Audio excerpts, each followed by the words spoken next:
Hello cả nhà, hôm nay chúng ta lại gặp nhau trong video tiếp theo video lần trước. Video lần trước thì là quá trình Long lướt Facebook ở trong một cái hội nhóm người ta chữa bệnh cho cá, thì Long lấy những cái hình ảnh đó, những cái căn bệnh đó về chia sẻ cho anh chị em.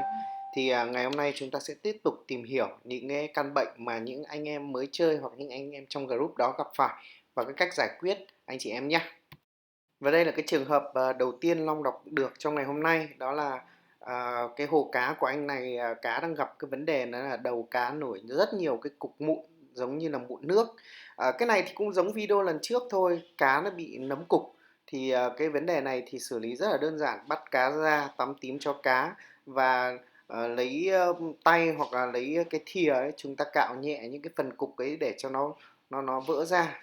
Đó, sau đó chúng ta chấm tím vào trong những cái cục mụn như thế. Sau đó chúng ta đưa sang hồ dưỡng với hàm lượng muối 5 kg trong một khối. Và sau đó là cho thêm nếu như cá yếu thì các anh chị cho thêm sủi, còn không yếu thì cũng không cần cho. Tiếp theo thì về chế độ ăn thì sau khi tắm tím xong, bôi tím thì anh chị em có thể cho nhịn 1-2 ngày. Sau đó anh chị em cho ăn lại bằng cách là chúng ta trộn thêm kháng sinh phổ rộng Galathin, hoặc bây giờ có nhiều cái loại kháng sinh phổ rộng ấy, nó không ảnh hưởng tới cá và không tồn dư cái dư lượng kháng sinh như thuốc của người ấy. Nhiều anh em lạm dụng tetracycline ấy quá thì nó tồn dư trong cá, và sau này khi mà cá nó gặp những cái bệnh khác thì dần dần nó sẽ bị kháng bệnh. Thế nên là chúng ta dùng kháng sinh phổ rộng trộn cho ăn thì nó sẽ an toàn hơn rất là nhiều. Chúng ta trộn cho cá ăn theo cái quy trình ghi trên hộp ấy thì ok, cá nó sẽ ok lại thôi. Và sau này thì để cái phòng những cái bệnh như thế thì anh chị em có thể là cho cá định kỳ, cho cá ăn thêm kiểu như là cám giã tỏi ấy, để cho cá nó tăng cường cái sức đề kháng lên. Thay đổi thời tiết thì nó sẽ không gặp phải cái tình trạng như thế nữa anh chị em nhé. Ok, một trường hợp tiếp theo đó là cá của anh này nó bị thối thân. Cái vấn đề này thì chúng ta cần phải làm cũng như video trước, hôm nay cũng gặp phải cái tình trạng như thế này, thối thân, thối vây. Đây cái tình trạng xảy ra khi chuyển mùa hoặc là hồ chúng ta nó bị nói chung là nó bị bẩn, không vệ sinh thường xuyên cho hồ thì nó gây ra cái tình trạng thế, hoặc là mua cá mới thả vào nó bị nhiễm chéo. Cũng có rất nhiều cái trường hợp như thế, anh chị em mua cá mới, đàn cá đang bình thường không sao, mua cá mới về từ trại về phát dính luôn. Đó, thế thì cái này thì tắm tím thôi, sau đó là bôi tím trực tiếp vào cái phần đấy, cái phần bị thối thân như thế này. Anh em nào sang có nhiều tiền thì chúng ta có thể tiêm Bay Chi. Còn nếu mà chúng ta không có tiền thì chúng ta vẫn sử dụng cái bài thuốc quen thuộc, đó là Chloramin T và muối. Chloramin T thì từ 3 cho đến 5 liều, 1-2 liều đầu tiên dùng 3 gram cho một khối, đến liều thứ 3 đến liều thứ 5 thì chúng ta dùng cho 5 đến 7 gram cho một khối.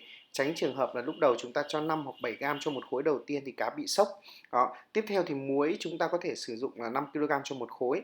Và sau khi mà chúng ta sử dụng xong cái phần trên thân cá này nó se lại rồi thì các anh chị có thể kết hợp thêm cho ăn cá trộn thêm kháng sinh phổ rộng, để cho bên trong người nó còn tồn dư nào đó thì nó sẽ thải qua cái đường phân ra bên ngoài, để tránh cái trường hợp mầm bệnh nó vẫn ủ. Vẫn khuyên anh chị em là vệ sinh định kỳ 1 năm 2 lần. Khi chuyển mùa vào tháng 3 và tháng 9 thì các anh chị em làm đúng thì cá nó ít gặp cái tình trạng như thế này. Và cho đó chúng ta vệ sinh hồ của mình cho nó sạch sẽ, từ hệ lọc rồi vật liệu lọc định kỳ, để cho cái việc mà hồ của mình nó sạch, nó không bị nhiễm bẩn, nó gây ra tình trạng này. Vì anh chị em hiểu là khi chuyển mùa, nhất là từ mùa thu đông ngoài Bắc hoặc là mùa mưa trong miền Nam ấy, thì cái hệ vi sinh trong hồ nó hoạt động rất là yếu, lúc đấy nó rất là yếu, và cá rất dễ gặp cái tình trạng bệnh như thế này. Và đặc biệt là mưa đầu mùa xuống một cái, cuốn theo bụi bẩn rồi hóa chất các thứ xuống một phát là cá bị nhiễm luôn.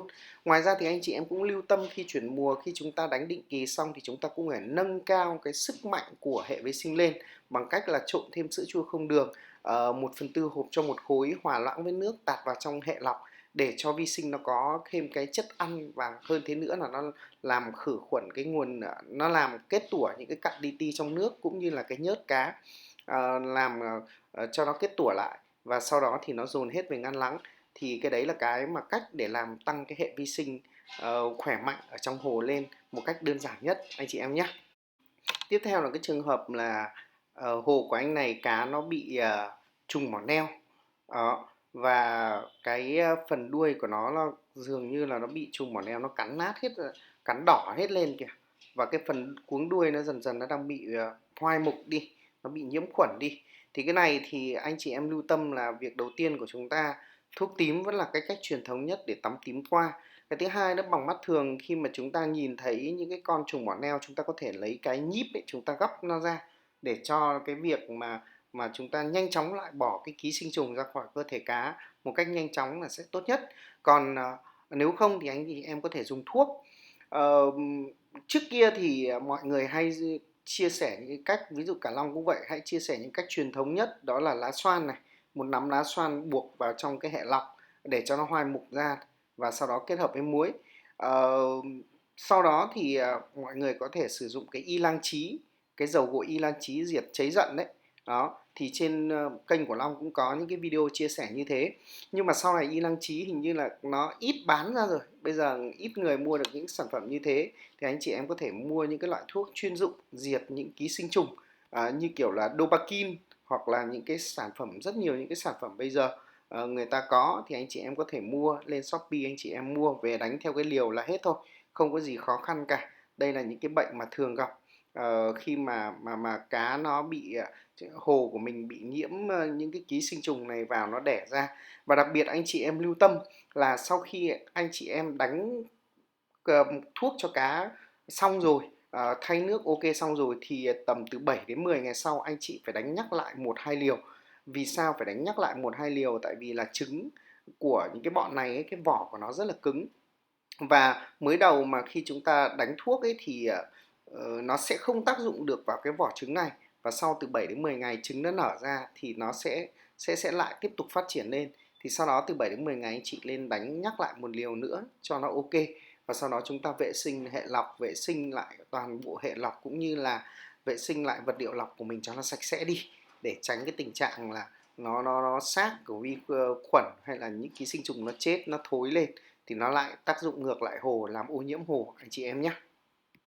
Một cái trường hợp nữa đó là khép vây nằm đáy tụ góc, rồi tụ vào những cái thác nước, và như anh chị em thấy là khi mở mang cá ra nó đã bị tổn hại rất là nhiều rồi. Đây là dấu hiệu của cái việc là bị thối mang, hoặc là gặp cái tình trạng là bị bệnh nấm mang.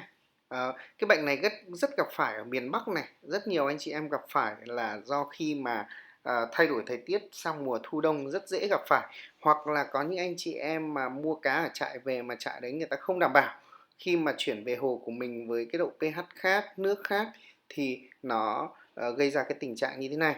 Thế thì cách điều trị như thế nào? Thì cách điều trị cũng rất là đơn giản thôi. Bằng cách truyền thống nhất là chloramin T và muối, cứ 5 kg cho một khối muối, và chloramin T từ 3 cho đến 7 gram, để điều trị trong vòng từ 3 cho đến 5 liều, thì nó sẽ ok thôi. Hoặc ngoài ra bây giờ tân tiến hơn, người ta có cái thuốc trị nấm mang rồi đó, anh chị em có thể mua những cái thuốc trị nấm mang ấy về để chúng ta có thể điều trị rất là dễ. Việc nấm mang bây giờ thì nó không còn vất vả như ngày xưa nữa. Ngày xưa thì người ta không có thuốc đặc trị nấm mang, thì anh chị em thường hay dùng cái đồng sunfat để điều trị. Những cái đấy thì nó rất có hại, và nếu liều dùng không đúng thì cá nó sẽ chết. Sau này thì anh em dùng cách dân dã nhất, đó là chloramin T và muối và điều trị.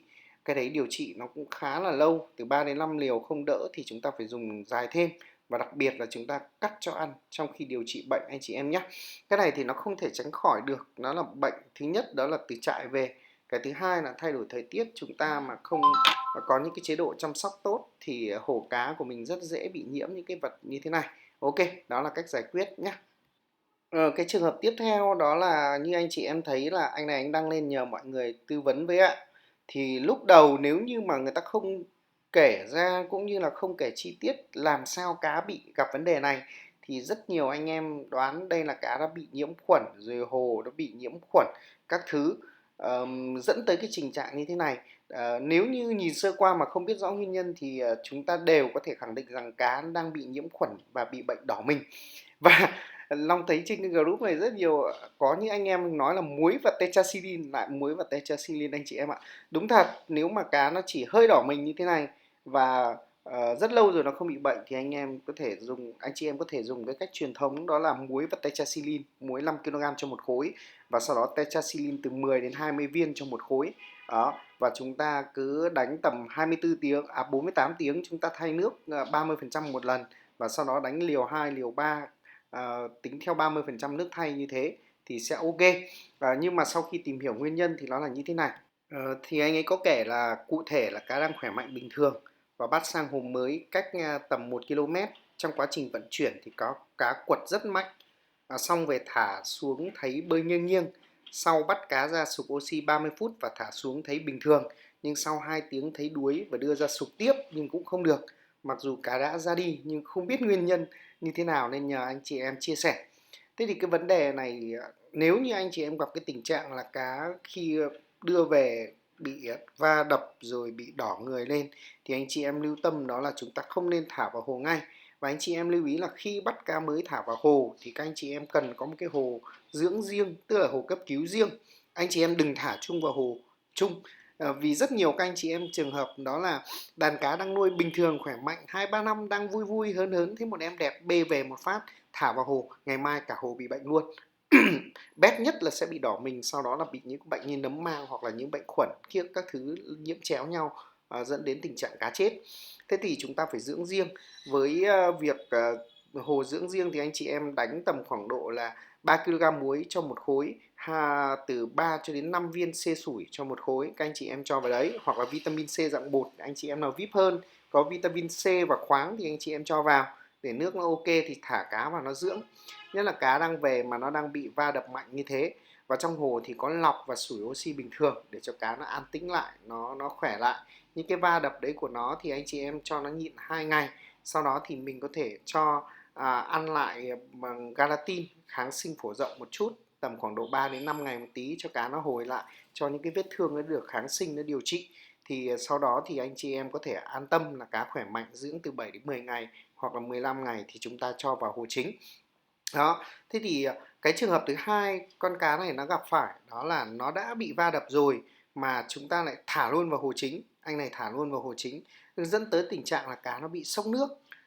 Cái pH ở một nơi khác đưa ra một hồ khác thì pH nó đã khác nhau rồi, trong khi nó đang tổn thương, nó bị va đập như thế mà lại thả vào hồ chính, nó bị sốc nước luôn và nó gặp tình trạng là đơ người và nổi đầu, sục oxy xong khỏe lại lại cho vào hồ thì nó lại gặp tình trạng đó, thì vấn đề đó là bị sốc nước anh chị em nhé.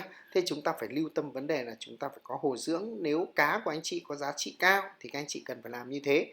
Còn nếu như cá của anh chị cá Việt thì các anh chị có thể là làm một cái thùng xốp đơn giản để các anh chị cho vào, có máy lọc qua một cái rổ và có bông lọc bên trên chảy qua như thế, và các anh chị cũng cho muối xê sủi để dưỡng lại cá, để cá nó an ổn lại, nó khỏe lại thì chúng ta thả vào hồ chính nó ok. Ok, vậy hôm nay chúng ta dừng tại đây thôi. Rất là cảm ơn anh chị em đã theo dõi video.